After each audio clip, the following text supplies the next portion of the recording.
Ba'd.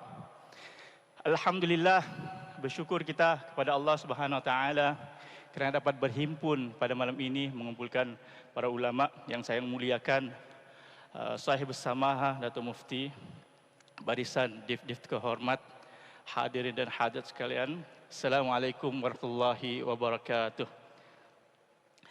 InsyaAllah pada malam ini kita akan menghuraikan satu forum khas berkenaan at-tasawuf wal qiyadah li ajli zuhuri qiyadal madaniyah, yang mana bermaksud tasawuf dan kepimpinan melahirkan kepimpinan madani. InsyaAllah panel kita akan mengurai bagaimana tasawuf itu membangunkan ummah, melahirkan pemimpin sehingga membentuk suatu tamadun yang gilang gemilang.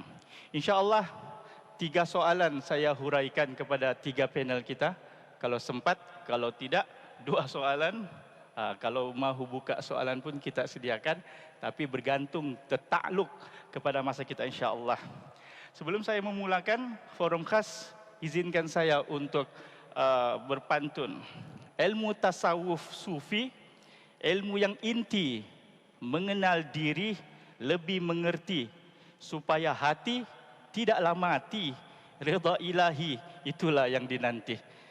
InsyaAllah saya bacakan biodata kita, biodata panel-panel kita. Dari di seberang sana saya perkenalkan Ustaz Muhammad Iqbal bin Faizin, iaitu Ustaz Iqbal Zain Al-Jauhari, yang mana beliau berasal daripada Johor, masuk ke Mahat Tahfiz Al-Quran Patani, Darussalam, belajar tentang tafsir, hadis dan perbandingan agama dan mazhab di Johannesburg, Afrika Selatan, 7 tahun. Kemudian beliau memperoleh ijazah sarjana muda dalam jurusan ilmu syariah dan hadis. Dan beliau juga mendalami fiqh Imam Syafi'i di Darul Mustafa Tarim, wilayah Hadramaut, selama 3 tahun di bawah pimpinan Al-Habib Umar bin Hafiz. Beliau merupakan panel di pertubuhan NGO Kesedar Melayu dan Islam Kemudi, dan beliau telah menghabiskan master dalam bidang ketamadunan dan falsafah Islam di KSIS UTM, dan kini beliau menyambung PhD. Kita doakan insyaAllah habis PhD beliau dan insyaAllah akan terus berkembang untuk melanjutkan lagi ilmu-ilmu di dalam tasawuf. Panel kedua, saya perkenalkan Profesor Dr. Umar Muhammad Nur, yang mana beliau lahir di Bekasi di Indonesia, bersekolah dasar di Bekasi, Madrasah Sanawiyah An-Nida Al-Islami, kemudian melanjutkan sarjana muda dalam pengajian tafsir, hadis dalam Fakulti Usuluddin University ataupun Universitas Islam Negeri UIN Syarif Hidayatullah Jakarta. Beliau memegang sarjana master Al-Sunnah wal Ulum Al-Hadis di Universiti Islam Al-Durman Sudan. Beliau menimba ilmu hadis di Damsyik, Dimashq, Syria, tempat kewafatan Ibnu Arabi semenjak tahun 2002 hingga 2007. Beliau memegang doktor falsafah dalam hadis.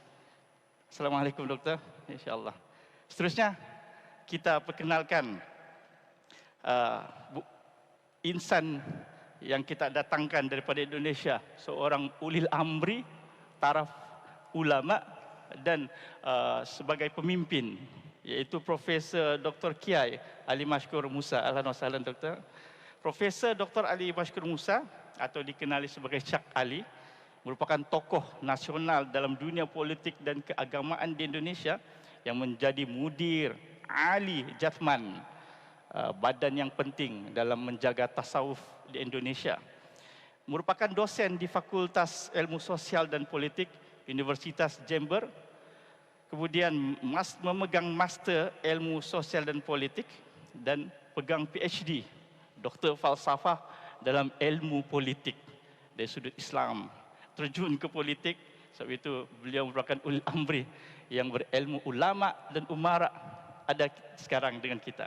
Jadi assalamualaikum doktor. Ahlan wa sahlan. Jadi tanpa membuang masa, saya ingin bertanya beberapa soalan berkenaan dengan tasawuf dan kepimpinan, melahirkan kepimpinan madani. Slot yang pertama ini saya ingin bertanya tentang ta'rifan dahulu, makna dahulu. Jadi saya bertanya kepada Ustaz Iqbal berkenaan dengan apa makna tasawuf ini dari aspek ilmuwan sufi dalam sejarah Islam, daripada mana asalnya sufi ini dan apakah kedudukannya di dalam Islam. Falyatafaddal mashkura. Bismillah. Jazakumullahu khairan katsira fa ahsanal jaza, Tuan Moderator Al-Fadhil Ustaz Amang, yang berbahagia Sahibus Samahah Datuk Mufti Sabah Ustaz Bongsu Aziz bin Jaafar, yang dimuliakan para panel jemputan yang kita segani, yang kita hormati, Al-Fadhil Kiai Dr. Ali Mashkur dan Dr. Omar Muhammad Nur. Semoga Allah SWT panjangkan usia mereka dan manfaat yang berterusan kepada umat Nabi Muhammad sallallahu alaihi wasallam.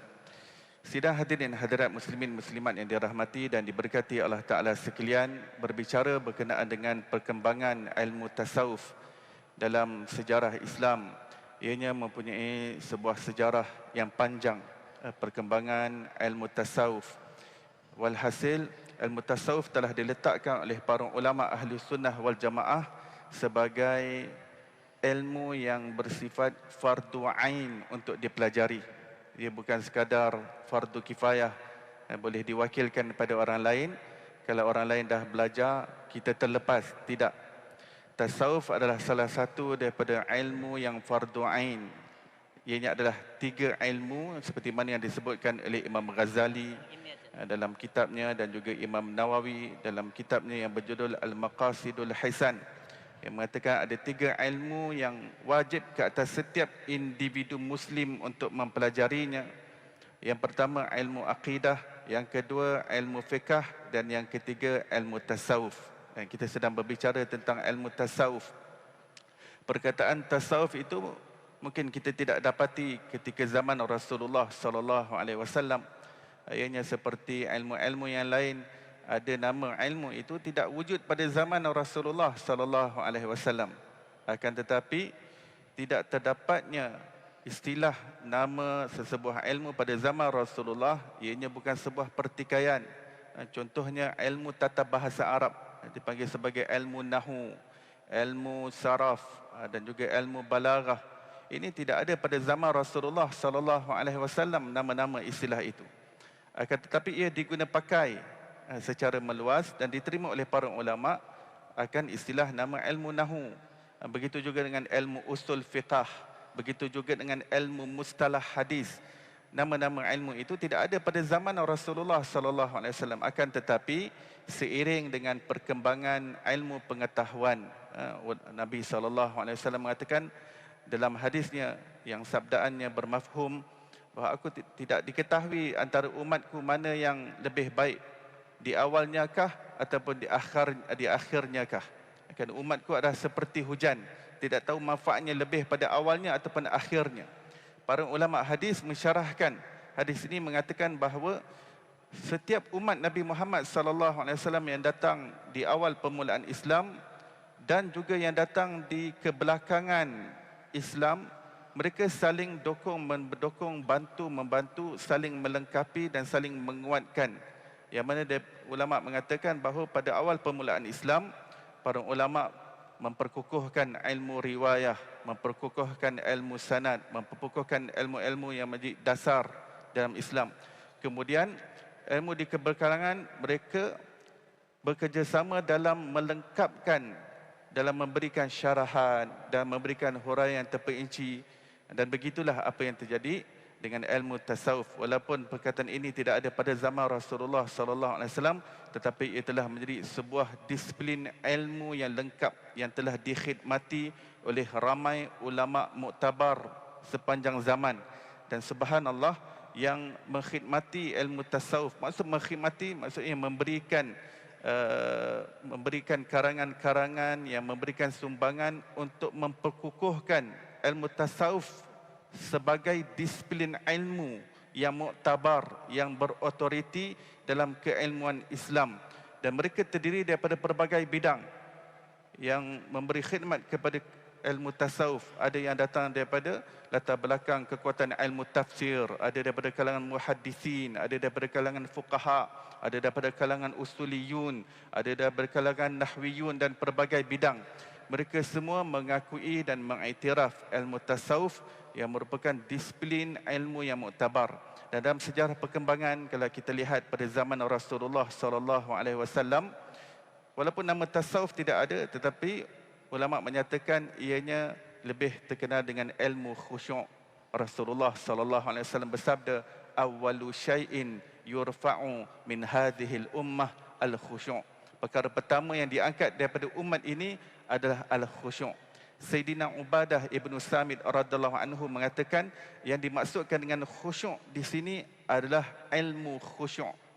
Manakala Imam Ibn Rajab Al-Hambali rahimahullah mengatakan bahawa yang dimaksudkan dengan khusyuk di sini adalah ilmu-ilmu yang berkaitan dengan seluk-beluk hati manusia.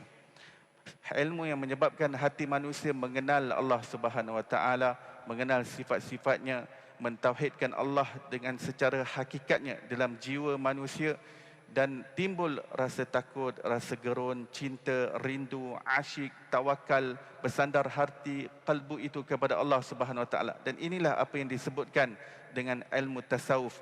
Imam Ma'ruf Al-Karhi rahimahullah mengatakan definisi tasawuf adalah al-akhdhu bil haqa'iq wal ya'su an aidil khalaiq, iaitu hati yang wujud hakikat-hakikat, iaitu menerusi penyucian hati, menerusi tazkiyatun nafs, menerusi penyucian kalbu dan penyucian akhlak, menghiasi diri dengan hal-hal yang terpuji, yang memenuhi hati itu dengan cahaya, dengan nur, maka ianya dapat mencapai hakikat kebenaran dalam ilmu. Imam Ghazali mengatakan, aku telah menerokai pelbagai jenis bidang ilmu, akan tetapi satu-satunya ilmu yang dapat seseorang hamba mencapai hakikat kebenaran adalah ilmu tasawuf, kerana ianya adalah suatu perwujudan hakikat yang tiba di dalam kalbu manusia. Kalbu itu tiba kepada hakikat, hakikat tiba kepada kalbu manusia, sehingga hati itu mengenali hakikat hubungan jiwanya dengan Allah, hakikat Nabi SAW, hakikat kedudukan Nabi Muhammad SAW, hakikat wujud, hakikat alam, hakikat ujian dan pelbagai hakikat. Wal ya'su an aidil khalaiq. Dan tasawuf itu adalah bagaimana hati itu merasa janggal dengan makhluk. Hati itu meninggalkan segala bentuk sandaran dan pergantungan kepada makhluk, sehingga hati itu hanya fokus kepada Allah. Hati itu hanya konsentrasinya hanya pada Allah. Hati itu tenang apabila mengingati Allah Subhanahu Wa Taala. Maka saya simpulkan yang diperincikan oleh Imam Ma'ruf Al-Karhi tadi, disebutkan oleh Imam Ibn Ajibah, ilmu tasawuf adalah ilmu seluk-beluk hati manusia, bagaimana untuk menyucikannya, mengenal apakah penyakit-penyakitnya dan bagaimana merawatnya, mencari mursyid dan murabbi, guru yang dapat tarbiyah kita untuk sampaikan kita kepada Allah. Dan maksud sampai kepada Allah iaitu hati yang terbuka dan tersingkap pelbagai rahsia ketuhanan yang Allah limpahkan ke dalam hati yang penuh dengan kesucian dan kejernihan. Wallahu alam. Masya Allah, kuasaan yang terbaik berkenaan dengan tasawuf itu, rupa-rupanya tasawuf ini merupakan intipati ataupun sebagai isi utama ad-din itu. Isi utama itu ada tasawuf karena berkaitan dengan roh, berkaitan dengan hati. Sebab itu digelar sebagai fardu ain. Menuntut ilmu ini adalah fardu ain. Tiada siapa yang terlepas penyakit hati. Jadi perlu belajar tentang penyakit hati dan membersihkannya. Alhamdulillah. Terima kasih Dr. Ustaz Iqbal. InsyaAllah bakal jadi doktor. Amin. Di UTM insyaAllah. Amin. Kemudian panel kedua insyaAllah saya bertanya dengan Dr. Umar yang PhD berkenaan dengan hadis. Jadi saya ingin bertanya, bagaimana terminologi hadis Nabawi ini dirungkaikan untuk membentuk kerohanian tasawuf dalam membentuk insan kamil? Silakan dokter. Bismillahirrahmanirrahim. Assalamualaikum warahmatullahi wabarakatuh. Waalaikumsalam. Alhamdulillahirabbil alamin. Wassalatu wassalamu ala sayyidina wa maulana Muhammadin wa ala alihi wa sahbihi ajma'in. رب انفعنا بما علمتنا وعلمنا ما ينفعنا وارزقنا علما يقربنا إليك يا رب العالمين. اللهم فقهنا في الدين وعلمنا التأويل وافتح علينا فتوح العارفين بك يا رب العالمين. ولا حول ولا قوة إلا بالله العلي العظيم. Sahibus Samahah, Datuk Mufti, Datuk Paiman, Pengerusi Masjid, tuan-tuan, puan-puan, rakan-rakan sekalian yang dirahmati oleh Allah Subhanahu wa taala. Alhamdulillah, segala puji bagi Allah Subhanahu wa taala yang telah menghimpun kita pada program yang sangat mulia ini. Mudah-mudahan semakin tinggi pengetahuan dan semakin dalam penguasaan kita berkenaan dengan ilmu tasawuf, pengenalan kita berkenaan dengan ilmu tasawuf, dan semakin kita berminat untuk mengamalkan dan mengikuti segala jejak langkah baginda Nabi sallallahu alaihi wasallam. Selepas tadi Ustadz Iqbal berbincang berkenaan dengan sejarah tasawuf, bagaimana dia bermula dan lain sebagainya. Tuan-tuan, sebenarnya apabila moderator bertanya kepada saya berkenaan dengan kaitan antara tasawuf dengan hadis, kita akan melihat bahwa tasawuf dengan hadis memiliki kaitan yang sangat rapat. Walaupun ulama hadis pada asalnya tidak menggunakan istilah tasawuf dalam penggunaan mereka, akan tapi para ulama hadis mereka sejak awal lagi mereka telah menghimpun hadis-hadis berkenaan dengan penyucian jiwa, hadis-hadis berkenaan dengan akhlak, hadis-hadis berkenaan dengan bagaimana menghiasi hidup kita, hati kita dengan akhlak yang mulia dan bagaimana kita menghindari akhlak-akhlak yang mazmumah dalam sebuah kumpulan hadis yang disebut sebagai Kitabuz Zuhud. Kalau kita melihat dalam literature ataupun bagaimana ulama hadis menghimpunkan hadis-hadis Nabi sallallahu alaihi wasallam, kita akan melihat bahwa mereka menghimpun hadis-hadis hukum dalam kitab-kitab tertentu.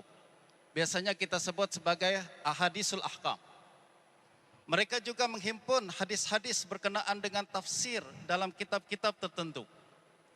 Nah, ulama hadis menghimpun hadis-hadis berkenaan dengan penyucian jiwa, menghimpun hadis-hadis berkenaan dengan akhlak yang mulia, dan menghimpun hadis-hadis berkenaan dengan akhlak-akhlak yang mazmumah untuk kita hindari, pada asalnya adalah dalam kitab yang bertajuk Kitabuz Zuhud. Salah satu kitab yang paling awal dihasilkan oleh ulama hadis yang bertajuk Kitabuz Zuhud adalah ditulis oleh Imam Abdullah Ibnul Mubarak. Berikutnya lagi Imam Ahmad Ibn Hanbal menulis kitab hadis juga bertajuk Kitabuz Zuhud. Belum lagi kitab Imam Al-Waqi Ibn Al-Jarrah juga menulis Kitabuz Zuhud. Dan banyak lagi tuan-tuan dan puan sekalian, para ulama hadis yang memberikan perhatian khas mereka berkenaan dengan hadis-hadis Nabi yang berkaitan dengan apa yang mesti kita lakukan, berkenaan dengan macam mana membersihkan hati kita dengan akhlak yang mulia dan menjauhkan hati kita daripada akhlak-akhlak yang mazmumah. Nah, daripada kitab-kitab inilah kemudian para ulama tasawuf mereka kemudian keluarkan pelbagai mutiara-mutiara ilmu yang kemudian mereka rumuskan dalam kitab-kitab yang kemudian kita sebut sebagai kitab-kitab tasawuf. Kalau tuan-tuan membaca kitab Ihya Ulumuddin misalkan, kita akan melihat beliau menghimpun dan merujuk pelbagai kitab-kitab tersebut. Antaranya adalah kitab Zuhud Ibnul Mubarak, banyak beliau nukil dalam buku ini. Kitab Zuhud Imam Ahmad banyak beliau nukil dalam kitab ini. Dan lebih banyak lagi beliau menukil kitab hadis-hadis yang terkandung dalam kitab-kitab yang ditulis oleh Imam Ibnu Abi Dunya. Itu sebabnya pelbagai nukilan-nukilan Imam Al-Ghazali dalam kitab tersebut adalah bersumber daripada kitab-kitab hadis yang pada asalnya adalah satu kitab yang dengan tajuk-tajuk yang membawa kepada galakan kita untuk menjauhkan diri daripada dunia dan kembali mempersiapkan diri kepada Allah Subhanahu wa taala. Nah, dengan demikian kita melihat tuan-tuan, sebenarnya kaitan tasawuf dengan hadis sangat-sangat rapat. Bahkan kita akan melihat bahwa para ulama tasawuf sendiri mengingatkan bahwa ilmu tasawuf tidak akan boleh kita lalui melainkan dengan merujuk kepada Al-Quran dan Sunnah. Ucapan Junaid Al-Baghdadi sangat jelas. Beliau mengatakan ilmuna hadza muqayyad bil kitabi was sunnah faman lam yaqra'il Quran wa yahfazil hadis fala yuqtada bihi. Ilmu kami ini terikat dengan kitab dan sunnah. Siapa yang tak pernah membaca Quran, siapa yang tak pernah mengkaji hadis, maka ucapannya tidak boleh diikuti apabila mereka berbincang berkenaan dengan tasawuf. Ada juga seorang ulama tasawuf dari Mesir bernama Zunnun al-Misri. Beliau mengatakan alamatul muhibbi lillah mutaba'atu habibillahi fi aqwalihi wa af'alihi wa akhlaqihi wa awamirihi wa sunanih. Tanda seseorang cinta kepada Allah Subhanahu wa taala. Tadi lepas maghrib kita telah mendengarkan kuliah maghrib yang disampaikan oleh guru kita berbincang berkenaan dengan mahabbah sebagai stesen terakhir, al-ghayatul quswa dalam tasawuf. Beliau katakan mahabbah adalah cinta kepada Allah Subhanahu wa taala. Dia adalah stesen terakhir dan harapan tertinggi yang hendak dicapai oleh seorang ahli tasawuf. Dan Zunnun al-Misri mengatakan, macam mana kita nak mengetahui bahwa kita telah sampai kepada stesen mahabbah tersebut? Beliau mengatakan alamatul muhibbi lillah. Tanda seseorang telah sampai kepada maqam mahabbah, dia telah cinta kepada Allah Subhanahu wa taala, terzahir dengan perbuatan dia, yaitu mutaba'atu habibillah. Dia akan ikut kepada apa semua yang pernah ditetapkan oleh baginda Nabi sebagai manusia yang paling dicintai oleh Allah Subhanahu wa taala. Tanda kita cinta kepada Allah, kita ikut orang yang dicintai oleh Allah Subhanahu wa taala. Dan tak ada orang yang paling dicintai oleh Allah Subhanahu wa taala melainkan baginda Nabi sallallahu alaihi wasallam. Macam mana kita ingin menunjukkan cinta kita kepada baginda Nabi? Tak lain dan tak bukan adalah dengan mengikuti sunnah baginda Nabi sallallahu alaihi wasallam. Kita pelajari hadis, kita ketahui apa yang Nabi suka untuk kita laksanakan, kita ketahui apa yang Nabi benci untuk kita tinggalkan. Apabila kita telah melaksanakan perkara tersebut, maka kita telah mencapai darjat mahabbah, cinta kepada Allah yang menjadi stesen paling tinggi, yang menjadi harapan setiap orang yang rindu kepada Allah Subhanahu wa taala. Nah, justru tuan-tuan, apabila kita melihat setiap akhlak dan pribadi kalangan ahli tasawuf, mereka adalah orang yang sangat mengikuti baginda Nabi sallallahu alaihi wasallam dalam sekecil-kecil perbuatan. Mereka adalah orang yang sangat menjaga adab baginda Nabi sallallahu alaihi wasallam dalam sekecil-kecil adab. Ada sebuah kisah diriwayatkan oleh Imam Abul Qasim Al-Qushairi dalam kitab dia Risalatul Qushairiyah. Ini adalah satu kitab yang sangat terkenal dalam kalangan ahli tasawuf. Imam Abul Qasim Al-Qushairi bercerita berkenaan dengan Abu Yazid Al-Bustami. Beliau adalah seorang tokoh tasawuf yang sangat hebat, tuan-tuan. Suatu ketika Abu Yazid Al-Bustami, dia adalah seorang guru yang sangat hebat. Beliau mendengar ada seorang ulama yang dikatakan wali Allah tinggal di kampung di sebelah mereka. Jadi beliau mendengar ada seorang ulama yang digelari sebagai wali Allah. Maka dia kumpul murid-murid beliau dan beliau katakan, jom kita pergi ke rumah dia, kita nak ziarah wali Allah nih. Mereka pun berjalan, tuan-tuan, untuk datang ke rumah orang tersebut. Apabila Abu Yazid dan rakan-rakan hampir sampai ke rumah orang tersebut, mereka melihat orang yang dikatakan wali Allah ini keluar dari rumah dia. Dia lalu berjalan menuju ke masjid. Apabila sampai di masjid, tiba-tiba, tuan-tuan, dia keluarkan kahak macam batu, lalu kemudian keluarkan kahak, lalu dia meludah ke dinding masjid. Jadi apabila orang yang dikatakan wali Allah ni keluar dari rumah, kemudian dia berjalan ke masjid, lalu dia batuk, dia keluarkan kahak. Di mana dia keluarkan kahak tersebut? Dia ludah ke dinding masjid. Apabila Abu Yazid Al-Bustami melihat perkara tersebut, dia berkata kepada murid-muridnya, jom balik, patah balik. Dia tak mungkin wali Allah, dia katakan. Kenapa? Tak mungkin orang yang dikatakan wali Allah tidak menjaga adab yang telah ditetapkan oleh baginda Nabi sallallahu alaihi wasallam dalam hadis-hadis baginda Nabi. Kita sama-sama mempelajari, tuan-tuan, bagaimana baginda Nabi sallallahu alaihi wasallam menyuruh kita untuk menghormati masjid. Nabi sallallahu alaihi wasallam menyuruh kita untuk menghargai masjid, menjaga kebersihan masjid, memastikan agar masjid selalu wangi, memastikan agar masjid selalu selesa untuk orang yang beribadah di dalam masjid. Dan perkara ini tuan-tuan ternyata selari dengan apa yang dilakukan oleh Imam Al-Bukhari rahimahullah. Kalau kita kenal siapa Imam Bukhari, kita akan mengetahui bahwa beliau adalah tokoh hadis yang paling kemuncak. Orang yang memiliki darjat hafalan dan pengetahuan dalam ilmu hadis yang sangat tinggi. Diceritakan oleh Imam Ibnul Jauzi dalam kitab Sifatus Safwah, bahwa suatu hari ketika Imam Bukhari tengah mengajar hadis, beliau nampak ada di kalangan hadirin, ada seseorang yang tengah mengambil satu kotoran yang melekat di janggut dia. Mungkin dia lepas makan, tuan-tuan. Biasa orang lepas makan, ada yang sangkut mungkin di janggut dia. Dia tengah duduk di dalam masjid, mendengar ceramah. Imam Bukhari di atas, dia nampak orang tersebut, dia cabut satu kotoran yang melekat di dalam janggut dia, lalu dia kemudian buang di lantai masjid. Imam Bukhari perhatikan saja dari jauh. Apabila semua orang telah keluar daripada masjid, dia pelan-pelan, dia nampak, Imam Bukhari nampak tak ada sesiapa yang memperhatikan apa yang akan dia lakukan. Dia turun dari tempatnya, kemudian dia ambil kotoran tersebut, dia letak dalam poket dia, lalu dia keluar masjid, dia buang kotoran itu di luar masjid. Tengok apa yang dilakukan oleh ulama ahlul hadis adalah seperti mana apa yang dilakukan oleh ulama ahli tasawuf. Mereka sama-sama mengagungkan baginda Nabi sallallahu alaihi wasallam. Mereka sama-sama melihat baginda adalah panutan utama yang mesti diikuti oleh semua muslim tanpa terkecuali.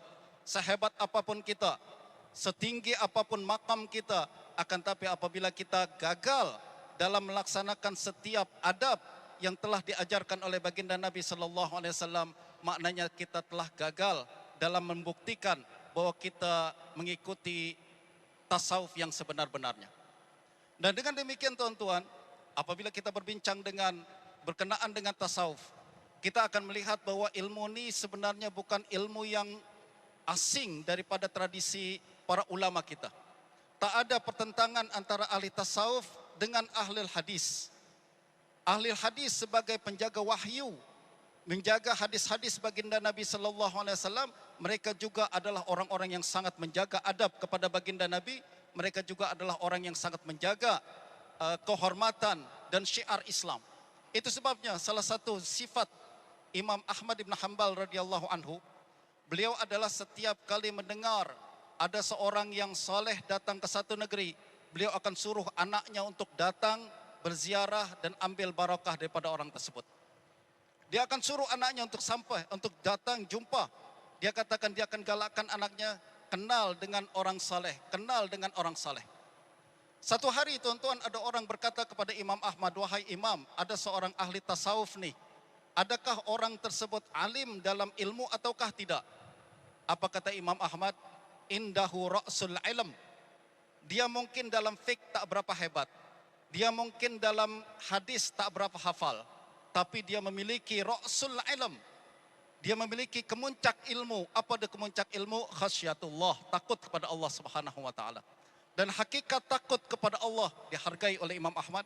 Hakikat bahwa orang yang memiliki takut kepada Allah, walau ilmu tak setinggi mana, walau tak terkenal seperti orang lain, hakikatnya dialah orang yang paling rapat dan dicintai oleh Allah Subhanahu wa taala.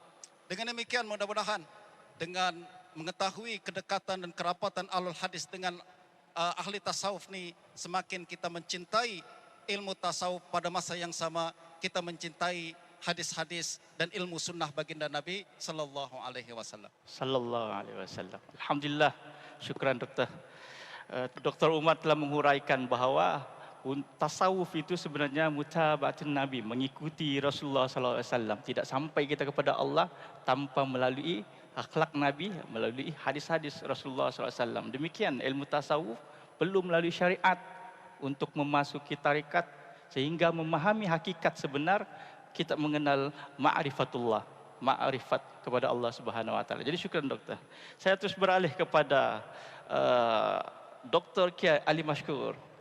Saya ingin bertanya tentang apa makna madani itu dan bagaimana madani ini berkait rapat dengan tasawuf. dalam pembangunan masyarakat madani. Falyatafaddal masykura Doktor.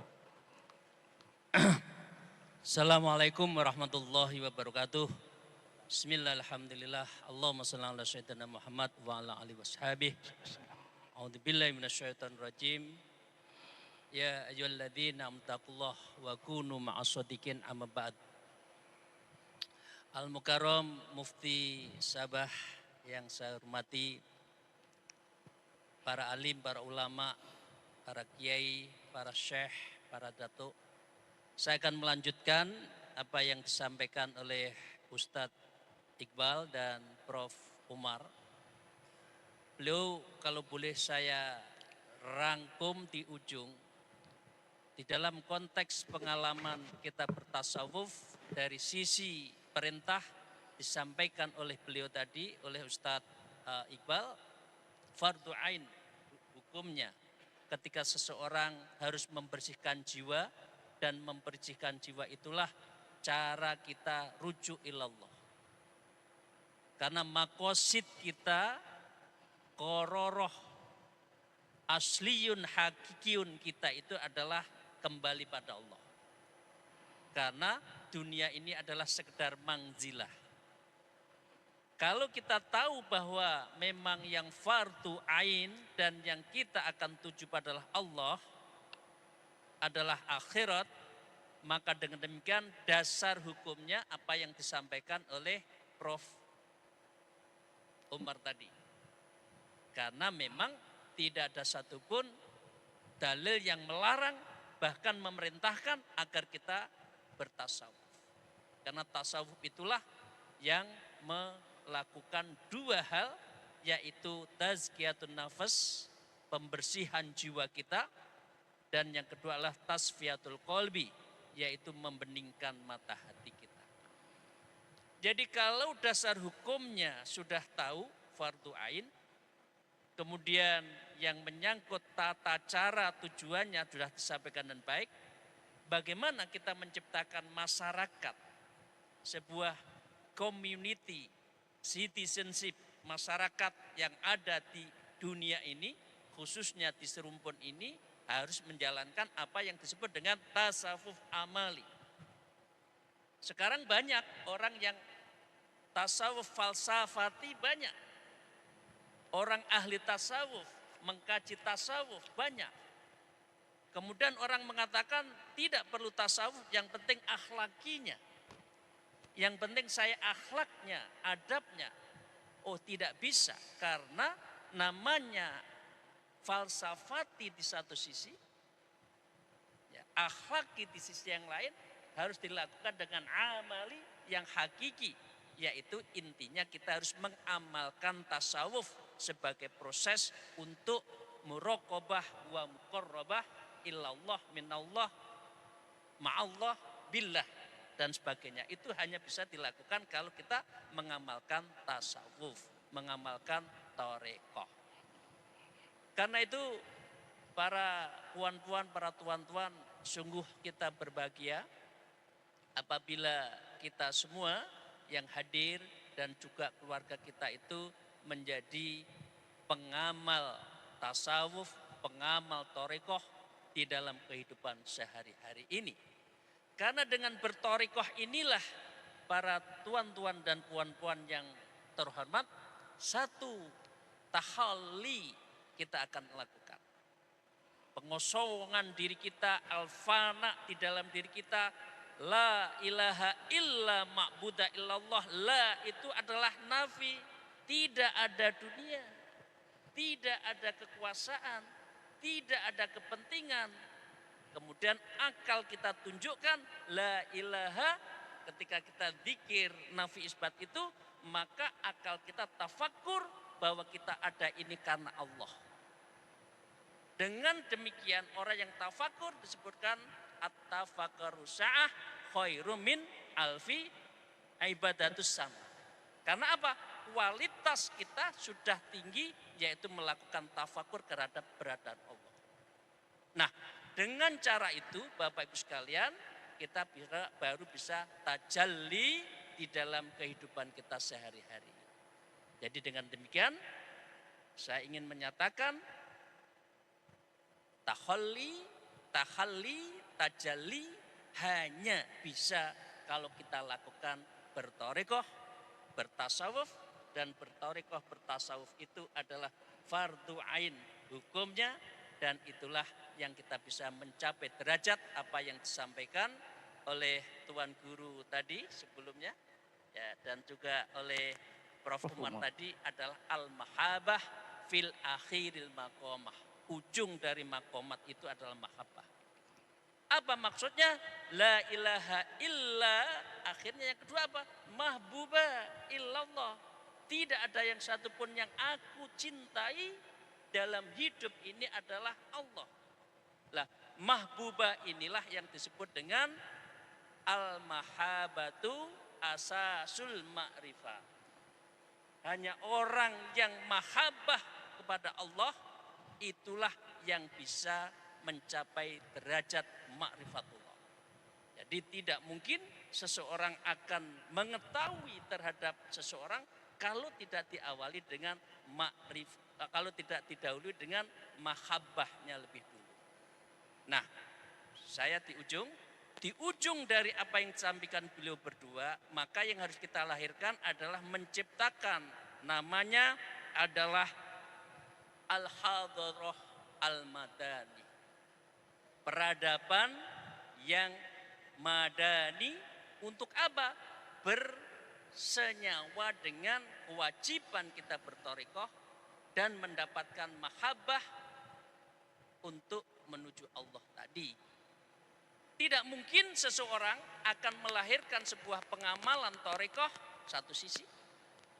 Yang kedua, tidak mungkin seseorang bisa mencapai derajat mahabbah kalau tidak melahirkan sebuah komunitas yang baik. Karena itu kita bahagia ketika Mufti Sabah kemarin menceritakan bahwa Islam sudah menjadi bagian dari yang terpenting di dalam negeri Sabah ini. Untuk apa? Untuk menciptakan sebuah negeri yang madani, yang boleh dikatakan prinsipnya adalah baldatun thayyibatun wa rabbun ghafur. Apa prinsip baldatun thayyibatun wa rabbun ghafur? Adalah ini yang dicontohkan oleh Fathul Madani Rasulullah. Ketika Fathul Makki, maka yang dikuatkan akidahnya. Tapi begitu di Madinah, yang dikuatkan adalah sosial, muamalah. Karena itu di dalam semua fikih, di dalam fikus siyasah, wa fikul imamah, itu menjadi terpenting di dalam sebuah komunitas. Dan Islam sangat mengatur lahirnya sebuah komunitas yang dipimpin berdasarkan kepemimpinan yang madani. Masyarakat madani dicirikan oleh satu, pilarnya adalah keadilan. Jadi kalau kita kembali pada maqasidus syariah, ya, salah satunya yang prinsipnya adalah al-adl, karena akrobu wa i'dilu wa akrobilitak, karena dengan adil inilah maka akan dilahirkan satu ciri orang yang bertakwa. Jadi ciri pertama dari madani itu, Mas moderator, saya panggil Mas karena orang yang ganteng di Indonesia disebut Mas. Mas itu adalah gold, seperti gold, jadi saya panggil Mas.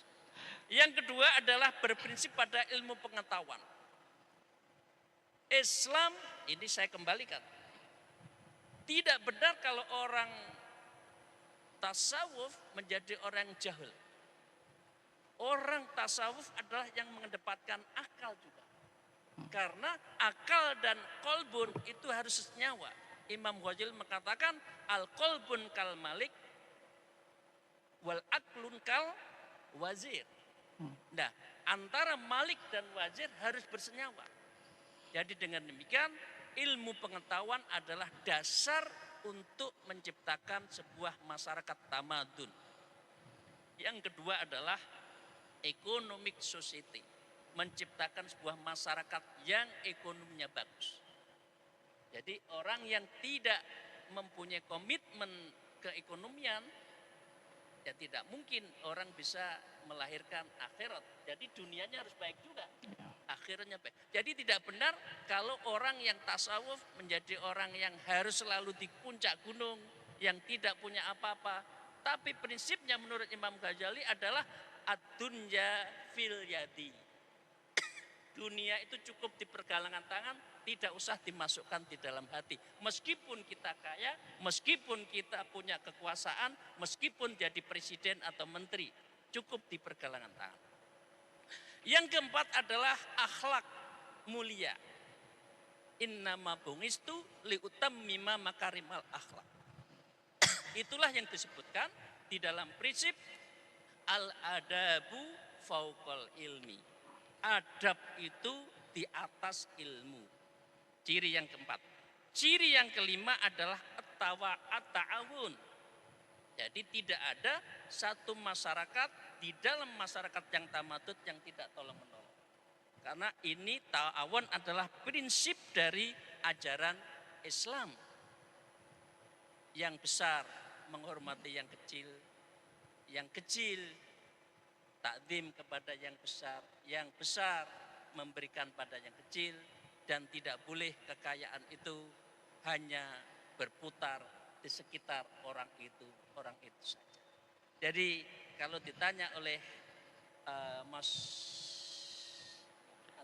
Abdurrahman, akhin al-kiram Abdurrahman, apa ciri dari masyarakat tamadun? Itu ada 5 tadi, dan itulah prinsip dari tasawuf. Dan dengan tasawuf ada 3 dalam konteks tamadun. 1, komunitasnya kembali robbaniyah kepada Allah. Di dalam hubungan secara masyarakat adalah menjalin ukhuwah, toleransi, baik itu ukhuwah Islamiyah, ukhuwah watoniyah, dan ukhuwah basyariah insaniyah. Tetapi di dalam kesehariannya selalu mengedepankan at-ta'awun, talang menolong. Itulah ciri dari masyarakat madani, dan inilah ciri orang yang orang bertasawuf, berthariqah, karena menjalinkan hubungan guru murid, sesama murid mempunyai ikatan yang kuat, dan ini menjadi hal yang harus kita lakukan sehari-hari. Terima kasih, mohon maaf. Masya Allah, kupasan tentang madani itu. Rupa-rupanya madani ini adalah daripada perkataan ad-din itu, agama itu. Jadi bermakna untuk melahirkan tamadun, agama dipasakkan. Agama itu ada iman, Islam, ihsan. Disitulah ihsan tasawuf dipasakkan untuk melahirkan masyarakat madani, masyarakat yang bertamadun, masyarakat yang berbilang kaum saling hormat menghormati, sehingga Kiai Dokter menyatakan konsep Madinah itu ilmu dahulu kemudian adil. Bila tahu sesuatu, meletakkan sesuatu pada tempatnya, maka adil dan kita berakhlak.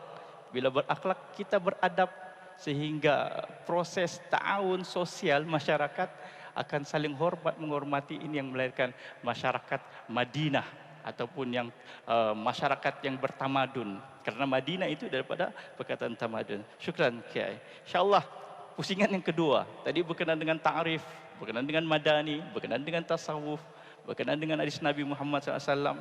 Kemudian pusingan kedua saya ingin kembali kepada Ustaz Iqbal Zain. Saya ingin bertanya Ustaz, boleh Ustaz Iqbal terangkan tentang sejarah ketamadunan khilafah sampai ke Nusantara yang mengangkat tema tasawuf dalam kepimpinan, agar kita dapat membentuk satu kepimpinan yang bermadani.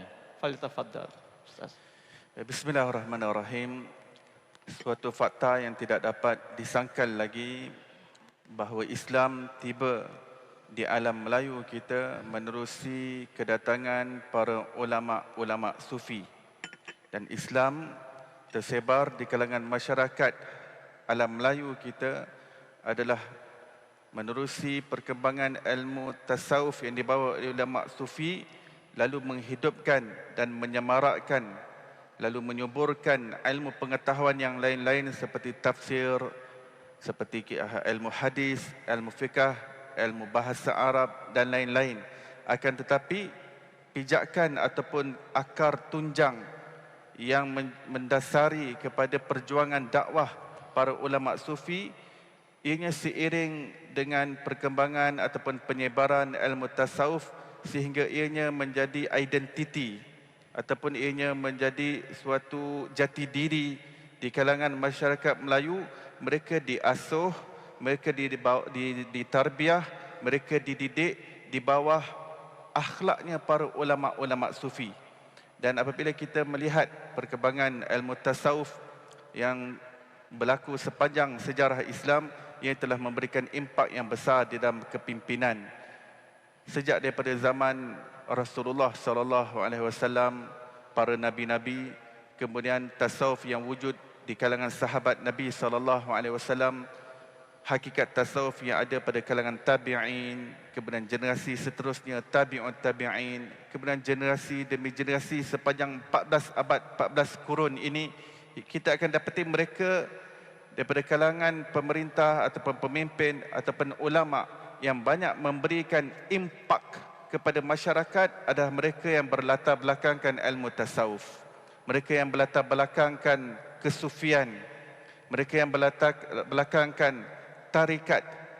Kerana mereka membawa ilmu yang merupakan intipati, yang membawa manusia kepada Allah, mendekatkan jiwa mereka kepada Allah, untuk mewujudkan hati yang merasakan kedekatan Allah, hati yang merasakan kehampiran Allah, merasakan kewujudan Allah, merasakan kehampiran Allah. Dan salah satu daripada istilah yang digunakan di dalam tasawuf adalah insan kamil. Insan kamil adalah seorang hamba yang mencapai makrifat yang tinggi sehingga dia tidak memandang wujudnya sendiri. Bukan bermakna dia memandang dirinya halimunan, tidak.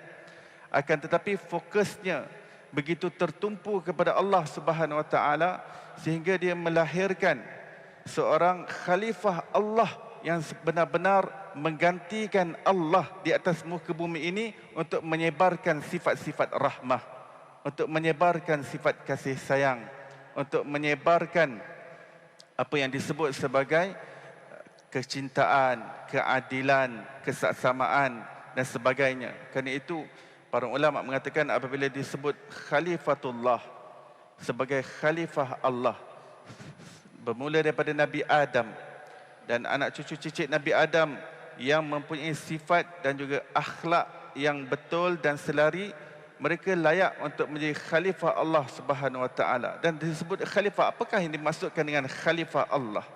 Iaitu pengganti Allah. Dan menggantikan Allah di sini bukan bermaksud menggantikan daripada sudut ketuhanan, akan tetapi dengan berakhlak dengan akhlak Allah Subhanahu Wa Taala. Imam Ghazali rahimahullah menyebutkan konsep insan kamil ini dalam bentuk at-takhalluq bi akhlaqillah, iaitu berakhlak dengan akhlak Allah. Dan inilah khalifah Allah. Kenapa? Siapa yang pakai akhlak Allah? Akhlak Allah yang maha pemaaf.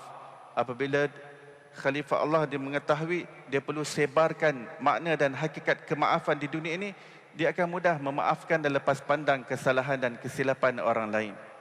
Allah sifatnya yang paling dominan adalah Ar-Rahmah. Nama Allah Ar-Rahman dan Ar-Rahim. Maka khalifah Allah dia menggantikan Allah di atas muka bumi ini dengan menyebarkan, dengan mentajalikan ataupun mencerminkan kesan-kesan daripada sifat rahmat Allah Subhanahu Wa Taala, menyebarkan sifat kasih sayang Allah Subhanahu Wa Taala. Kerana itu konsep insan kamil mempunyai kaitan yang rapat dengan khalifah Allah. Dan orang yang paling dapat memberikan impak, orang yang paling besar tanggungjawabnya dalam menjadi khalifah Allah adalah orang-orang yang memegang otoriti kepimpinan, otoriti pemerintahan. Kerana dia dapat endorse suatu undang-undang ataupun dapat endorse suatu peraturan yang boleh mendatangkan keamanan kepada rakyat jelata. Di situ dia menjadi khalifah Allah, dia menjadi wakil Allah. Kalau kita tak biasa dengan perkataan pengganti Allah, kita berkata wakil Allah. Tapi apabila kita membaca kitab tafsir inni ja'ilun fil ardi khalifah, kita akan dapati apa yang ditafsirkan oleh para ulama mufassirin, yakhlufullaha fil ardi, iaitu tanggungjawab manusia untuk menjadi pengganti Allah dengan erti kata yang lain sebagai wakil Allah di bumi ini. Dan barang siapa yang semakin dia berakhlak dengan akhlak Allah, semakin dia tinggi martabatnya di sisi Allah Subhanahu Wa Taala, kerana dia mewakili Allah untuk menyebarkan rezeki di kalangan manusia. Kalau ada orang mati kebuluran di hujung dunia, maka seseorang tidak boleh salahkan Allah. Allah kata dah jamin rezeki untuk manusia, kenapa ada orang mati kebuluran? Tidak. Tanggungjawab itu Allah wakilkan kepada manusia untuk sampaikan rezeki tersebut kepada manusia lain, supaya manusia lain dapat rasa kesan Allah sebagai Ar-Razzaq. Maka dalam konteks alam Melayu kita, tasawuf telah masuk sejak abad berabad, zaman berzaman. Kalau kita kaji sejarah Kedah tua, sultan yang pertama masuk Islam diislamkan oleh Syekh Abdullah Al-Qumairi yang datang daripada Yaman. Ini berlaku pada 1000 tahun yang lampau, lebih daripada 1000 tahun yang lalu. Kemudian diislamkan pula Raja Perlak, juga ini pada zaman yang awal, dibawa oleh ulama tasawuf daripada kalangan Ahlul Bait Nabi Muhammad, daripada kalangan ahli keluarga Rasulullah sallallahu alaihi wasallam. Demikian pula dengan Raja Pasai, Sultan Malikuz Zahir awal dan juga sani, diislamkan oleh ulama tasawuf, ulama sufi. Begitu juga dengan Sultan Melaka. Sultan Melaka diislamkan oleh seorang ulama sufi yang datang daripada arah Jeddah bernama As-Sayyid Maulana Abdul Aziz. Dan juga Sultan Perak, ya, diislamkan oleh As-Sayyid Faraz Hussein Jamalul Lail. Dan begitu juga dengan Kepulauan Jawa, yang mana para wali-wali Songo telah memainkan peranan yang penting untuk menyebarkan Islam, dan mereka adalah daripada kalangan orang-orang tasawuf, mereka adalah ulama-ulama sufi. Cuma peranan tasawuf apabila dipakai oleh para ulama, dipakai oleh umara, maka ianya akan memberikan impak yang besar kepada masyarakat. Kita lihat zaman Sayyidina Umar Al-Khattab radhiyallahu anhu, beliau adalah khalifah Allah. Beliau adalah khalifah Rasulullah sallallahu alaihi wasallam. Apabila beliau memahami tugas beliau sebagai wakil Allah untuk menyebarkan kasih sayang, lihat apa yang diucapkan oleh beliau. Beliau mengatakan bahawa kalau ada satu sahaja unta milik penduduk Madinah hilang, aku tidak mahu bangkit di hari akhirat kelak dipertanggungjawabkan ke atas satu unta itu. Akulah yang akan mencari di tengah-tengah padang pasir yang luas di mana terletaknya satu ekor unta milik rakyat jelataku. Kenapa? Kerana beliau menyedari diri beliau adalah khalifah Allah, wakil Allah untuk menyebarkan kasih sayang, keamanan, kesaksamaan, keadilan sama manusia. Dan Sayyidina Umar Al-Khattab pada suatu ketika dalam rondaannya sedang meronda sekitar Madinah, beliau terdengar pada waktu subuh ada perbualan antara seorang anak perempuan dan ibunya. Yang mana dalam perbualan tersebut beliau mendengar bahawa ibu tadi yang merupakan penjual susu menyuruh anaknya untuk tambahkan air kosong di dalam air susu tersebut supaya mereka mendapat keuntungan yang lebih. Maka anak perempuan tadi mengatakan, wahai ibu, saya tidak akan melakukannya kerana itu adalah penipuan. Maka ibunya mengatakan, tak apalah, kita tambah sedikit, tak ada siapa yang tahu. Umar pun tak tahu. Pada ketika itu Amirul Mukminin adalah Sayyidina Umar Al-Khattab. Maka anak perempuan tadi mengatakan, wahai ibu, walaupun Umar tak tahu, tetapi Tuhan Umar tahu. Maka yang mendengar di luar adalah Sayyidina Umar Al-Khattab radhiyallahu anhu. Mendengar perbualan tersebut, Sayyidina Umar terus pulang ke rumah, berbincang dengan anak lelakinya untuk menikahkan salah seorang daripada anak lelakinya dengan perempuan tadi. Anak perempuan tadi yang mempunyai takwa dalam kalbunya, yang menyedari bahawa Allah sentiasa bersama dengan kita. Hati yang sentiasa merasakan kebersamaan Allah. Inilah kehidupan tasawuf. Inilah apa yang ingin dihidupkan melalui ilmu tasawuf. Maka perkahwinan terjadi antara anak Sayyidina Umar Al-Khattab dengan anak perempuan tadi. Hasil perkahwinan tadi melahirkan seorang anak perempuan bernama Laila. Laila kemudian bernikah dengan salah seorang pemimpin daripada bangsawan bernama Abdul Aziz. Dan perkahwinan tersebut melahirkan seorang yang bertakwa, khalifah Allah, khalifah Rasulullah bernama Umar juga, tapi Umar bin Abdul Aziz. Dan khalifah Umar bin Abdul Aziz, khalifah Allah yang menyedari peranan beliau adalah sebagai wakil Allah, at-takhalluq bi akhlaqillah. Benar-benar hatinya sentiasa merasakan kedekatan dan kehampiran Allah. Pada suatu ketika pada waktu malam, sedang Khalifah Umar bin Abdul Aziz sedang menulis, mencatat hal-hal yang berkaitan dengan negara, berkaitan dengan kerajaan. Tiba-tiba masuk anak kandungnya ke dalam biliknya untuk berbicara dengannya. Maka ketika diizinkan untuk masuk, maka Khalifah Umar bin Abdul Aziz bertanya kepada anaknya, kamu masuk ini ingin berbicara berkenaan dengan kerajaan, negara ataupun hal peribadi? Maka anak kandungnya mengatakan bahawa apa yang saya ingin bicarakan tentang hal peribadi. Maka Khalifah Umar bin Abdul Aziz terus memadamkan lampu pelita yang dipakai tadi. Maka anaknya bertanya, kenapa dipadamkan? Adakah kita hendak berbicara dalam keadaan gelap? Maka Khalifah Umar bin Abdul Aziz mengatakan, wahai anak andaku, lampu pelita yang dinyalakan ini adalah menggunakan minyak yang datang hasil daripada wang kerajaan.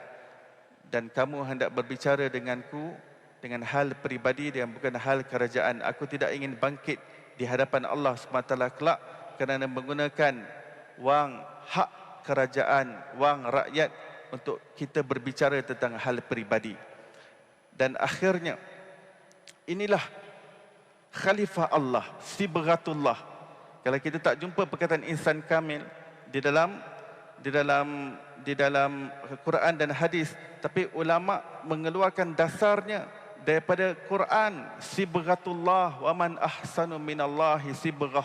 Celupan Allah, celupan Allah. Siapakah yang lebih baik daripada celupan Allah? Maksud celupan Allah inilah yang Imam Ghazali sebut sebagai orang yang berakhlak dengan akhlak Allah. Allah itu maha adil, kita wakil Allah untuk menyebarkan keadilan di muka bumi ini.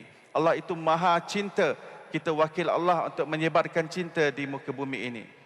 Allah itu maha pengasih, maha penyayang, kita adalah wakil Allah untuk menyebarkan kasih sayang di muka bumi ini. Allah maha memberi keamanan dan kesejahteraan, kita berperanan untuk menjadi wakil Allah untuk menyebarkan keamanan, kedamaian, ketenangan. Dan inilah apa yang dilakukan oleh ulama tasawuf sehingga masuk ke alam Melayu kita, dan mereka menyebarkan ilmu tasawuf dan menghasilkan kitab-kitab sebagaimana yang dilakukan oleh Syekh Hamzah Fansuri pada 500 tahun yang lampau, oleh Syekh Abdul Rauf Singkil, oleh Syekh Syamsuddin Sumatrani, oleh Syekh Nuruddin Ar-Raniri, Syekh Daud Al-Fatani, Syekh Abdul Samad Al-Falimbani, oleh Syekh Yusuf Al-Makassari, dan ramai lagi ulama-ulama Melayu yang mereka bergandingan bahu dengan para pemimpin untuk sentiasa menyebarkan. Dan hari ini kita lihat, ini adalah kesan daripada apa yang telah ditinggalkan legasi kesufian dan tasawuf oleh moyang kita yang terdahulu. Orang-orang yang terdahulu, apa yang diinisiatifkan, yang dibangkitkan oleh Mufti Sabah dengan dibantu oleh orang-orang Sabah sendiri, para asatidzah, para ulama daripada seluruh Asia Tenggara, ini adalah untuk menyambung kelestarian tasawuf, untuk menghidupkan hakikat anta'budallah ka'annaka tarah, untuk menjadikan kita semua hamba-hamba Allah yang seolah-olah melihat Allah. Amin ya rabbal alamin. Amin ya rabbal alamin. Masya Allah. Jelas bahawa alam Nusantara kita, kemasukan Islam itu bernuansa ataupun beraspirasikan tasawuf. Islam kita di Nusantara ini bertasawuf, sehingga pemimpin-pemimpin kita pun di ketamadunan Pasai, Ketamadunan Perlak mengangkat tema insan kamil, yang bermakna insan kamil itu takhalluq bi akhlaqillah, berakhlak dengan akhlak Allah, yakni Allah itu mudabbir, memimpin, jadi memimpin masyarakat. Jadi kita memimpin masyarakat. Jadi alhamdulillah itu berkenaan dengan sejarah tamadun Nusantara. Jadi insya-Allah saya teruskan soalan yang kedua kepada Profesor Dr. Umar. Boleh Doktor terangkan tentang ketokohan ulama hadis yang memaknai tasawuf sehingga boleh membentuk kerohanian dalam Islam. Fadhal, masykurah. Bismillahirrahmanirrahim. Alhamdulillahirabbil alamin. Wassalatu wassalamu ala sayyidina Muhammadin wa alihi wa sahbihi ajma'in. Tuan-tuan dan puan-puan sekalian yang dirahmati oleh Allah Subhanahu wa taala. Saya nak berbincang berkenaan dengan ilmu tasawuf dengan bahasa orang kampung sajalah biar semua boleh faham. Sebab saya pun dari kampung sebenarnya Kiai. Kampung Bekasi. Ya. Tetangga Kiai. Di Condet ya. Tuan-tuan puan-puan sekalian, sebagaimana yang kita telah dengarkan sebenarnya pada kuliah maghrib semalam. Kita recap semula apa yang disampaikan oleh guru kita pada kuliah maghrib semalam. Guru kita telah mengatakan bahwa tasawuf adalah agar membuat ilmu kita bukan setakat tinggal di kepala, tapi masuk ke hati.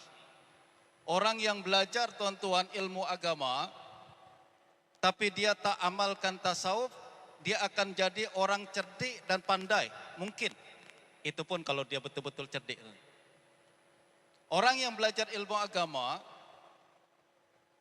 dia mungkin boleh pandai. Tapi kalau tak amalkan tasawuf, ilmu tersebut tak masuk ke dalam hati. Dan kalau tak masuk ke dalam hati, dia tak akan ada perubahan dalam tingkah laku dan perbuatan dia. Ada ucapan Imam Al-Ghazali dalam kitab Ayyuhal Walad. Beliau mengatakan setiap ilmu yang pada hari ini tidak menjauhkan kita dari maksiat, nanti di akhirat ilmu itu tidak akan menjauhkan kita dari api neraka. Ucapan yang sangat menyerap ke dalam hati tuan-tuan. Setiap ilmu yang pada hari ini tidak menjauhkan kita daripada maksiat, kita tahu perkara itu haram, kita buat juga. Kita tahu perkara itu dilarang, kita buat juga. Walau sebanyak apapun ilmu yang kita punya, ilmu itu nanti di akhirat tidak akan menyelamatkan kita dari api neraka. Simpelnya macam itu. Oleh karena itu tuan-tuan, setiap orang yang belajar ilmu agama, kalau dia setakat belajar mengedepankan aspek kognitif dia saja, alamak kognitif dah bukan bahasa kampung lah tuan-tuan. Tukar lagi lah. Kalau kita belajar agama, tapi kita fokus kepada kumpul maklumat dalam minda kita saja, dia tak akan merubah kita menjadi orang baik. Itu sebabnya kadang ada orang pandai, akan tapi tak baik.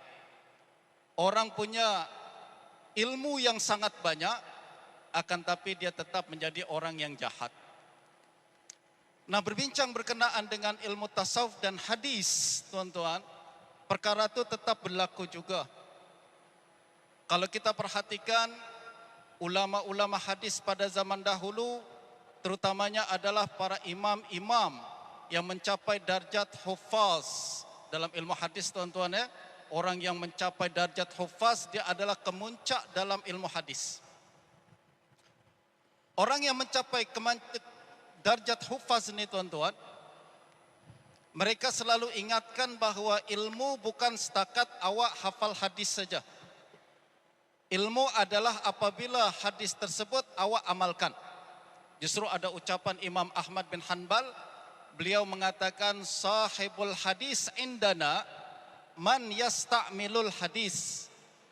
Orang yang ahli hadis menurut kami adalah orang yang amalkan hadis. Ucapan siapa nih tuan-tuan? Imam Ahmad bin Hanbal. Tak ada orang yang lebih hebat daripada Imam Ahmad dalam ilmu hadis pada zaman dia.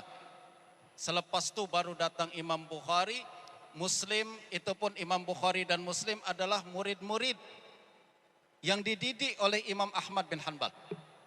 Imam Ahmad mengatakan apa? Sahibul hadis indana man yasta'milul hadis. Ahli hadis menurut kami adalah orang yang amalkan hadis. Bukan orang yang hafal hadis, bukan orang yang kumpul hadis, bukan orang yang kumpul ijazah dan sanad. Yang penting adalah baca hadis, amal. Itulah yang disebut sebagai sahibul hadis. ahli hadis. Pada suatu hari tuan-tuan, ada seorang laki-laki datang dari jauh, kemudian datang ke Baghdad menginap di rumah Imam Ahmad bin Hanbal. Imam Ahmad sambut beliau, sila menginap di rumah saya, disiapkan satu bilik khas untuk dia tinggal dan menginap. Dan Imam Ahmad tuan-tuan sediakan satu baldi air di dalam bilik orang tersebut. Pada zaman dahulu tuan-tuan, dalam bilik tak ada toilet, betul tak? Justru air kena disiapkan dan diletakkan di dalam bilik. Justru Imam Ahmad sebagai seorang tuan rumah yang sangat baik, beliau persilakan orang tersebut yang datang dari jauh untuk belajar hadis kepada Imam Ahmad. Imam Ahmad katakan, saya sediakan bilik untuk awak, sila awak duduk di dalam bilik tersebut. Imam Ahmad pun letakkan air. In case nanti malam dia nak tahajud, nak qiyamul lail, nak berwudu, senang, tak payah keluar daripada bilik tersebut. Tiba-tiba tuan-tuan, pada pagi harinya Imam Ahmad masuk ke dalam bilik tersebut. Beliau nampak air yang beliau sediakan kepada tamu ni macam tak berubah. Kalau dia guna untuk wudu, kuranglah kan. Yang mula satu baldi jadi setengah baldi misalkan, ya tak? Imam Ahmad letak satu baldi, Imam tengok, macam saldo baldi ini tak berkurang sikit pun, maknanya orang tersebut tak bangun qiyamul lail waktu malam. Apa kata Imam Ahmad bin Hanbal? Ya subhanallah, sahibu hadis laisa lahu wirdun fil lail. Dia katakan, subhanallah, istilah kita bahasa Melayu subhanallah, orang terkejut apa Ustaz? Mas. Masya Allah. Apa Mas? Masya Allah. Terkejut, alamak gitu kan, atau apalah subhanallah jugalah kan, orang-orang Sabah guna subhanallah. Nah, Imam Ahmad katakan, dia tengok air tak berubah sama sekali, beliau mengatakan, ya subhanallah, sahibu hadis laisa lahu wirdun bil lail. Awak ni pelajar hadis, tapi kenapa pelajar hadis tak ada wirid di tengah malam? Pelik Imam Ahmad. Mengaku sebagai ahli hadis, mengaku sebagai pelajar hadis, mengaku sebagai penuntut ilmu agama, tapi di malam hari tak ada wirid. Apa yang dimaksud dengan wirid nih tuan-tuan? Nanti kita minta Pak Kiai lah jelaskan apa yang dimaksud dengan wirid. Pakar dia pakai berkenaan dengan istilah khas wirid tuh. Wirid ini tuan-tuan secara ringkas pemahaman saya, entah Pak Kiai nanti betulkan. Wirid ini tuan-tuan adalah amalan rutin yang mesti kita buat hari-hari, itu namanya wirid. Kita qiyamul lail, tahajud satu malam 2 rakaat aja. Tapi kalau kita buat hari-hari, itu dah dia menjadi wirid kita setiap hari. Kita nak zikir lepas salat, walau cuma sekedar subhanallah walhamdulillah dan Allahu Akbar, tapi kalau kita buat rutin hari-hari, itu wirid. Kita baca Quran lepas salat maghrib, kalau kita buat hari-hari, itu namanya wirid. Justru kata Imam Ahmad, awak belajar hadis tapi tak ada wirid di tengah malam, ya subhanallah, peliknya. Pelik. Imam Ahmad yang hebat macam ni tuan-tuan, kalau dia hidup pada hari ini, habis kita kena marah Ustaz. Kita belajar hadis sampai darjat PhD, malam tidur tak bangun-bangun tuan-tuan. Betul tak? Imam Ahmad datanglah, ya subhanallah, sahibu PhD fil hadis laisa lahu wirdun bil lail. Sahib PhD fil lail fil hadis laisa lahu wirdun bil lail. Kena marah kita. Orang tu pun kemudian mengatakan, wahai imam, saya kan musafir. Dia nak bela diri tuan-tuan. Dia katakan, saya musafir jauh, datang kemari, penat, malam tak tidur, malam tak sempat bangun. Apa kata Imam Ahmad? Kana masruq zahaba lil hajj wala yanamu illa sajidan. Dia katakan, awak kata penat karena musafir. Dulu ada imam tabi'in bernama Masruq. Masruq ni tuan-tuan adalah Masruq Ibnul Ajda' Al-Kufi, ulama tabi'in yang jumpa dengan ramai para sahabat Nabi. Kata Imam Ahmad, dulu Masruq, dia pergi haji dari Kufah ke Mekah dengan berjalan kaki, tak pernah tidur melainkan dalam keadaan sujud. terpaksa tidur-tidur. Itulah tasawuf. Betul tak tuan-tuan? Tasawuf adalah intinya membuat kita ilmu bukan setakat apa yang kita hafal. Tapi kita ingin terjemahkan ilmu tersebut masuk ke dalam hati dan kita terjemahkan dalam ucapan, dalam perbuatan dan tingkah laku kita. Itu sebabnya dulu ada para ulama kita, antara lain diucapkan oleh Imam Al-Khatib Al-Baghdadi dalam kitab dia Al-Jami' li Akhlaqir Rawi wa Adabis Sami'. Beliau katakan, kana rajulu idza dhahaba yatlubul hadis ihtasabahu ahluh. Orang dulu kalau dah belajar agama, keluarganya dah anggap dia orang mati dah. Jangan harap jumpa dia lagi-lagi dah. Jadi kalau udah ada seorang pemuda nih tuan-tuan, zaman dahulu kalau seorang pemuda nih, dia decide untuk belajar pengajian Islam. Saya nak belajar menjadi mahasiswa pengajian Islam. Saya nak belajar ilmu agama. Ihtasabahu ahluh. Ahli keluarganya anggap dia dah mati dah. Kenapa? Dia tak akan jumpa lagi ahli keluarga. Fokus dengan ibadah saja. Ini menunjukkan orang zaman dahulu belajar macam tu tuan-tuan ya. Nah, itu sebabnya apabila kita beralih kepada ilmu hadis dan kita tengok sebagai ilmu yang sangat mulia, ilmu yang selalu mengajarkan kita akhlak baginda Nabi sallallahu alaihi wasallam. Kadang kita belajar hadis takat lalu begitu saja. Kita tengok Nabi buat macam ni, kita tak buat. Kita tengok Nabi lakukan macam ni, kita tak buat. Kenapa? Sebab tak ada dorongan mursyid yang mengajar kita dan melatih kita bagaimana menggunakan ilmu tersebut dan menerjemahkan dia dalam kehidupan kita. Tengok tuan-tuan, para ulama hadis zaman dahulu antaranya adalah seorang imam yang sangat besar, Abu Abdullah Muhammad bin Abdullah Ibn al-Bayya al-Dabbi, atau yang kita kenali sebagai Imam Al-Hakim An-Naisaburi. Beliau adalah pakar hadis yang paling besar di zaman dia, dan pada masa yang sama dia belajar ilmu tasawuf daripada ramai guru, antaranya adalah Abu Amr Ismail Ibn Nujaid An-Naisaburi. Abu Amr Ismail bin Nujaid ini tuan-tuan adalah murid Junaid Al-Baghdadi. Beliau juga belajar kepada Muhammad bin Ja'far Al-Khuldi, orang yang syekh tasawuf yang paling besar di Baghdad, termasuk orang yang paling alim dalam hadis di Baghdad. Dia juga adalah murid Junaid Al-Baghdadi. Maknanya beliau bersambung sanad dia kepada tokoh tasawuf paling besar di zamannya, yaitu Imam Junaid Al-Baghdadi. Belum lagi tuan-tuan kita kenal ada seorang ulama hadis dan juga pakar tasawuf yang bernama Abul Qasim Abdul Karim bin Hawazin Al-Qushairi. Orang belajar tasawuf mesti kenal Imam Al-Qushairi yang menulis kitab Risalah Qushairiyah dan pelbagai kitab-kitab yang lain. Beliau ini ceritanya sangat unik tuan-tuan. Pada awalnya beliau datang ke Nisabur bukan nak belajar.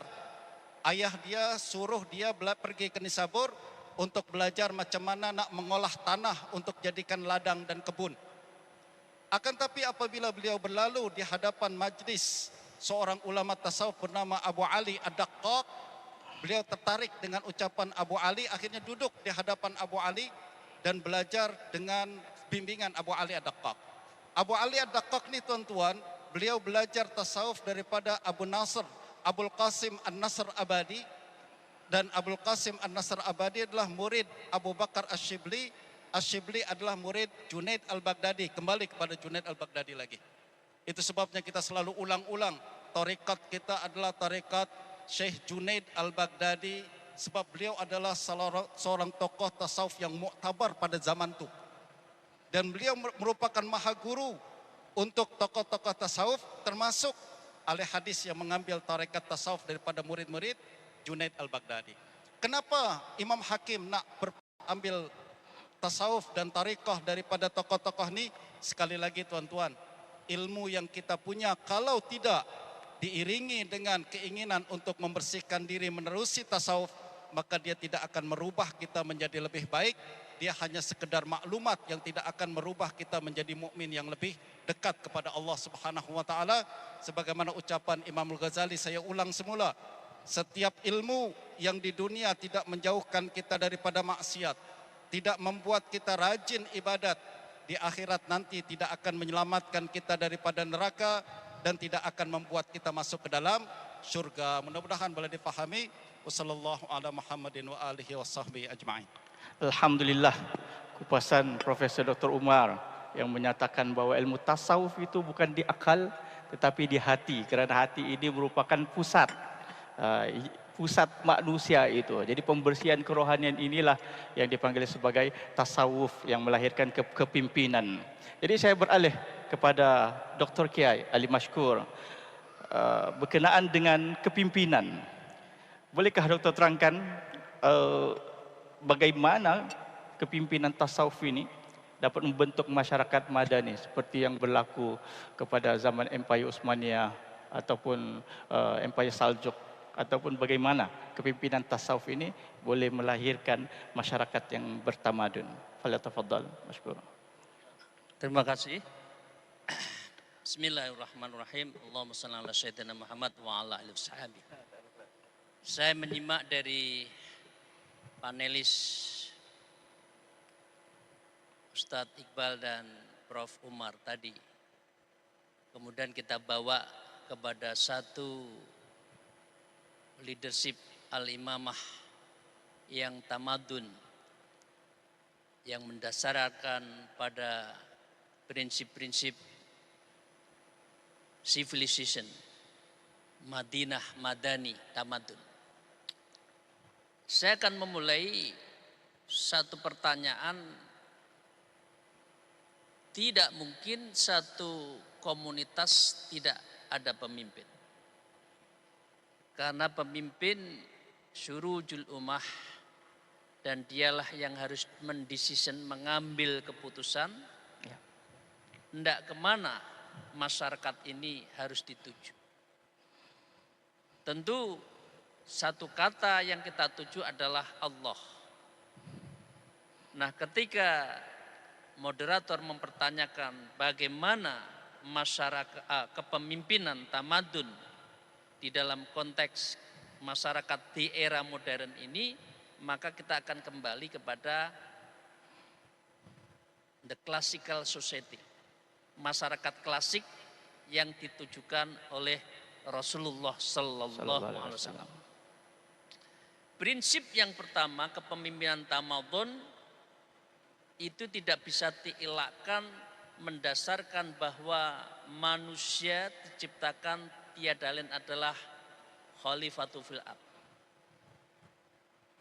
A'udzubillahi minasyaitonir rajim. Wa idza qala rabbuka lil malaikati inni ja'ilun fil ardi khalifata. Gendernya manusia itu pemimpin. Karena gendernya, kelaminnya pemimpin, maka harus ada yang super pemimpin. Karena apa? Menurut Imam Ghazali, manusia itu selain ada unsur-unsur asiba, ya, orang yang sangat keras saling menerkam, dia juga manusia seperti halnya binatang mamalia yang makan, tidur, berhubungan badan suami istri. Begitu saja sehari-hari. Dia juga ada namanya unsur sifat-sifat kesaitonan yang dia suka kufur. 3 sifat menurut Imam Ghazali yang ada di dalam diri manusia itulah perlu ada pemimpin. Lah, pemimpin itu adalah khalifatul fil ard, dan inilah yang dicontohkan oleh Rasulullah Sallallahu Alaihi Wasallam. Puan-puan dan tuan-tuan, apa prinsip yang beliau katakan? 2 yang tidak boleh dihilangkan adalah, satu adalah imaratul ard, memakmurkan bumi ini. Memang bumi ini dibuat oleh Allah untuk umatnya, harus dimakmurkan.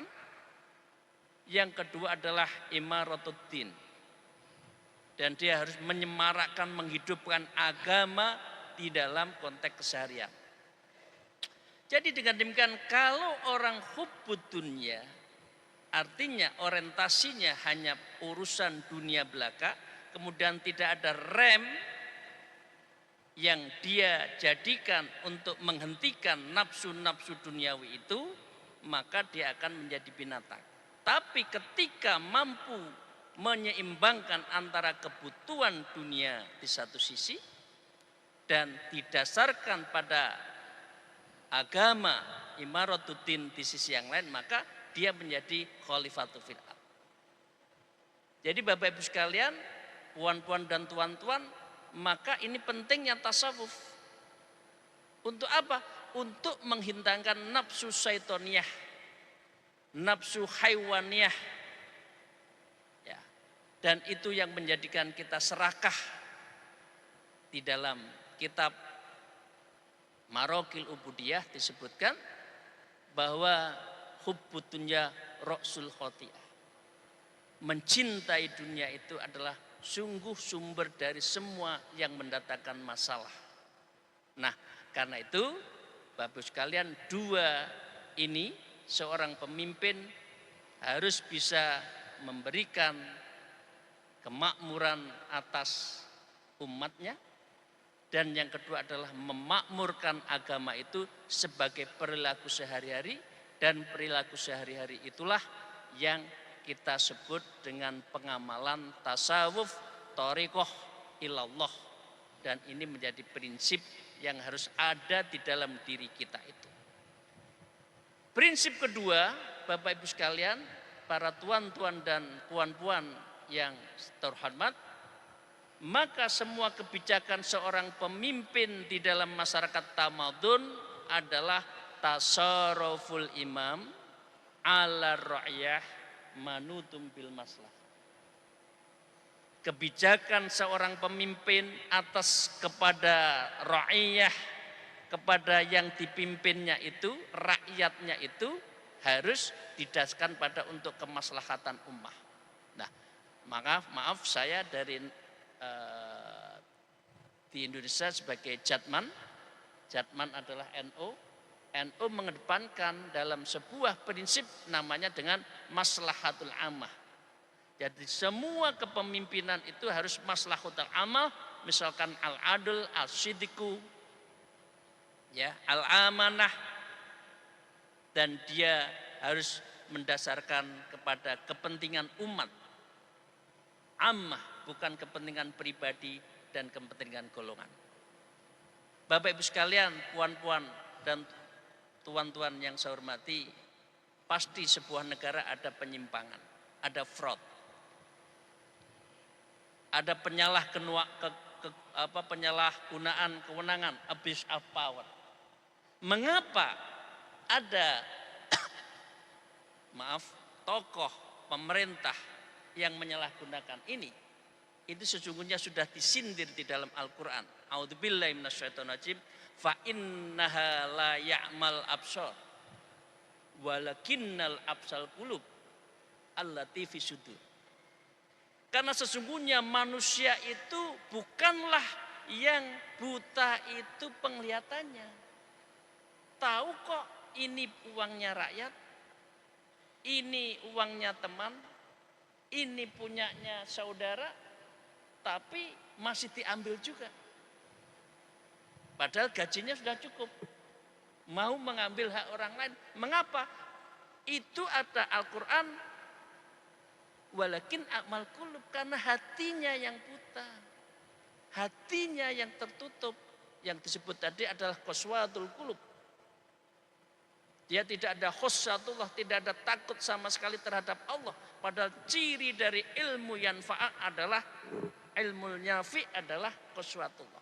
Jadi dia tidak peduli lagi dengan selain kepentingan demi kepentingan. Nah lah, karena yang butanya hati, allati fis sudur, dan itu ada di dalam hati nuraninya. Di dalam Naqsyabandiyah ada urutan beberapa kan, latifatul qalbi, latifatul ruh, latifatul sir, khofi akhfa. Itu adalah alub as-sudur, itu tingkatan yang ada di dalam diri kita. Itu disentuh dengan zikir. Itu yang disebut dengan Prof. Umar tadi adalah tentang wirid. Wirid adalah sesuatu amalan yang mudawwamah fi kullin nafsin wa halin wa waqtin, itu dilakukan berulang-ulang, itu baru namanya wirid. Kumpulan dari wirid namanya aurat, dan itu seorang pengamal tarekoh selalu memiliki aurat-aurat yang diamalkan sesuai dengan kafiat masing-masing dari tarekoh. Maka dengan demikian hanya kepemimpinan yang bertasawuf itulah yang menjadikan mata hati menjadi kunci pengambilan kebijakan. Baik itu level atas sampai ke tingkat bawah. Maka dengan demikian Bapak Ibu sekalian, kepemimpinan yang berdasarkan tasawuf itulah yang bisa menenangkan hati dirinya pemimpin dan hati umatnya. Alladzina at'amahum qulubihum bidzikrillah. Allah bidzikrillah tatmainul qulub.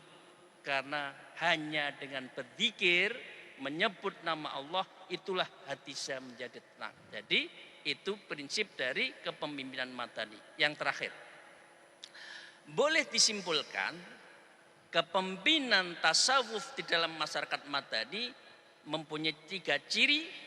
Ciri yang pertama adalah dimensi spiritualitasnya itu adalah tazkiyatun nafas dan akhlakul mahmudah. Untuk menghilangkan yang mazmumah itu, menghilangkan mazmumah itu harus dengan zikir. Bapak Ibu sekalian, di dalam kitab Risalatul Mufidah yang saya baca disebutkan bahwa al-qalbun kal mir'ah. Hati itu seperti cermin. Betapa sekali kita kotori hati, sekali itu juga cermin menjadi hitam. Kedua, ketika akhirnya menjadi aswadul qulub. Kalau sudah aswadul qulub, hitam, legam, gelap, maka dia tidak bisa memantulkan cahaya di dalam nuroniyah dirinya, nurul kolbinya, nurul aklnya, dan nurul wajhinya, sehingga pengambilan keputusan dari pemimpin itu menjadi jelek. Nah, karena itu hati harus dibersihkan.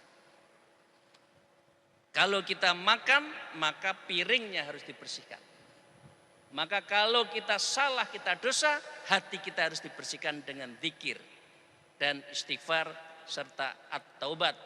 Karena taubat itu juga sebagai asas dari semua taat. At-taubatu ra'su kulli ta'at. Tidak mungkin ada ketaatan kalau dia tidak taubat dulu, tidak dibersihkan. Karena itu hampir seluruh dari tarekah itu dimulai semuanya dari bertaubatan nasuha. Ciri pertama. Ciri kedua adalah dimensi kepemimpinannya adalah yang saya sebut dengan maslahatul amah, dan itu sifatnya misalkan al-amanah, al-adl, asyura. Artinya demokrasi itu adalah Islam, dan demokrasi itu adalah tidak bertentangan dengan Islam selama dilakukan dengan musyawarah. Kemudian di dalam kesehariannya pemimpin itu adalah khadimul ummah. Dia adalah public servant yang melayani, bukan dirinya orang yang hebat harus dilayani. Betapa sekarang banyak pemimpin yang ingin dilayani. Mungkin mereka tidak menjalankan tarekoh dan tasawuf. Karena itu pentingnya kita mengintrodusir bahwa semua pemimpin di negeri ini seharusnya bertarekoh dan bertasawuf. Terima kasih. Masya Allah, kupasan yang mantap daripada Kiai. Alhamdulillah yang menyatakan bahwa manusia ini sebagai khalifah. Bila khalifah, dia memimpin dunia ini. Jadi memimpin itu perlu bertasawuf tarekah, pembersihan hati itu untuk memimpin, untuk menjaga maslahah ummah. Melalui proses tazkiyatun nafs, takhalli mazmumah, karena hati itu tempat pandangan ilahi, ataupun hati itu tempat pusat yang Allah lihat. Alhamdulillah, sebenarnya ada pusingan ketiga, tetapi oleh kerana masa menyemburu kita sudah pukul 10, jadi kita rangkumkan bahawa kepimpinan pemimpin itu perlu memasuki tasawuf ataupun pembersihan rohani untuk mencapai makna siddiq, tablik, amanah, sifat-sifat Rasulullah SAW untuk menjaga ummah ini, maslahah ummah ini, sehingga dapat mentadbir alam ini, mentadbir sistem negara ini dengan akhlak Rasulullah SAW, sehingga melahirkan masyarakat yang madani, yang bertamadun. Jadi saya boleh simpulkan pemimpin yang bertarekat seperti mana Sultan Al-Fatih yang memiliki seorang mursyid dia bertarekat, seorang mursyid sehingga dia membebaskan kota Konstantinopel. Jadi memimpin sehingga membentuk sistem khilafah yang hebat. Jadi ini contoh bahawa tasawuf itu sebenarnya memimpin. Tasawuf itu boleh memimpin masyarakat sehingga apa yang kita laksanakan ini semata-mata tawajuh hatinya kepada Allah Subhanahu wa taala. Dan ketahuilah bahwa dunia ini adalah tempat sementara dan yang pastinya Allah melihat kerohanian kita, adakah roh kita sampai berma'rifatullah ataupun tidak. Jadi alhamdulillah, terima kasih kepada ketiga ahli panel yang telah mengupas tentang kepimpinan tasawuf. Di dalam tasawuf itu boleh melahirkan masyarakat madani. Jadi itu sahaja. Semoga Allah membimbing kita di jalan yang benar, jalan akidah Ahlussunnah wal Jamaah, berakidah al-Asy'ariyah Maturidiyah, bertasawuf, bermazhab di dalam Islam, dan semoga kita menjadi ummah yang bertamadun, insya-Allah. Jadi saya serahkan majlis ini kepada pengurusi majlis.